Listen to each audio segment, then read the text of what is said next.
Dari topik pilihan kita beralih ke informasi emiten pilihan. Kali ini datang dari properti pemirsa, di mana PT Lipo Karawaci Tbk atau LPKR menetapkan target pra-penjualan atau marketing sales di 5,37 triliun rupiah di 2024. Nilai tersebut meningkat 10% dibandingkan dengan target yang ditetapkan di tahun lalu.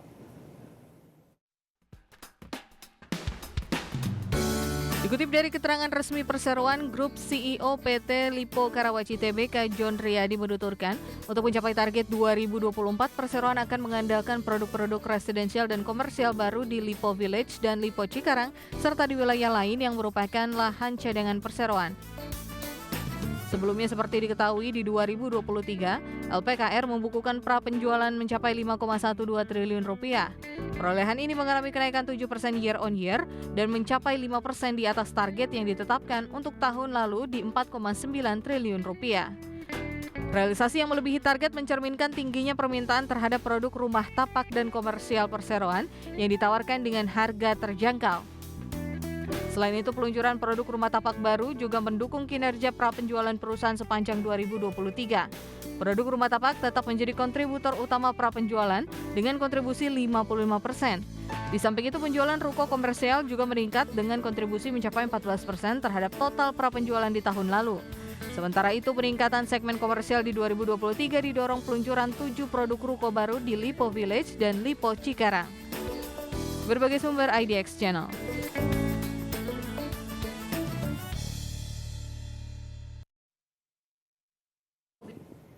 Dari perkembangan fundamental LPKR pemirsa, kita akan coba lihat bagaimana pergerakan secara teknikal di sepanjang perdagangan hari ini dalam 6 bulan terakhir ataupun juga dari sisi valuasi nantinya.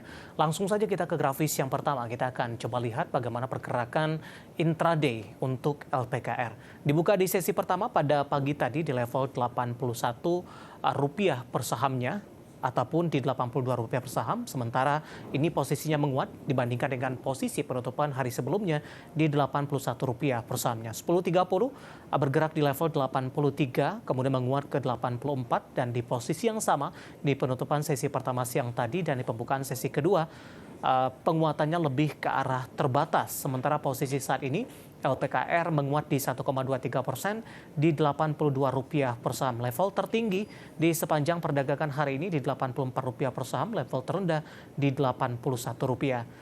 Di mana dalam beberapa waktu terakhir saham LPKR lebih cenderung tertekan dan masih dominan bergerak di bawah level Rp100 per sahamnya. Kita beralih ke grafis selanjutnya pemirsa, kita akan coba lihat bagaimana pergerakan saham LPKR di 6 bulan terakhir ini. Apakah memang masih rata-rata bergerak di bawah level 100-an atau sudah mampu menembus di atas level Rp100 per saham? Dapat Anda saksikan grafis di layar televisi Anda pemirsa di perdagangan September ini bergerak di Rp99 per saham, Oktober-November hingga Desember mencoba untuk saham dari LPKR penguatan yang lebih ke arah terbatas, bahkan lebih cenderung tertekan dan sempat meninggalkan di Rp80 per saham. Kemudian di Desember, saham dari LPKR mencoba untuk mengalami kenaikan kembali meskipun belum mampu untuk menyentuh di atas level Rp100 per saham. Januari-Februari lebih cenderung tertekan dan kembali diperdagangkan di level Rp80-an per saham. Nah, bagaimana dari sisi valuasi? Kita beralih ke grafis selanjutnya pemirsa dengan beberapa indikator yang ada. Kita akan coba lihat dari posisi price earning ratio-nya di kisaran 5,67 kali, PSR-nya di 0,36 kali, PBV-nya di kisaran di 0,37 kali, sementara PCFR-nya di kisaran 6,75 kali. Kombinasi secara fundamental, kemudian secara teknikal dan juga dari sisi valuasi, dan semoga bisa menjadi salah satu referensi untuk Anda.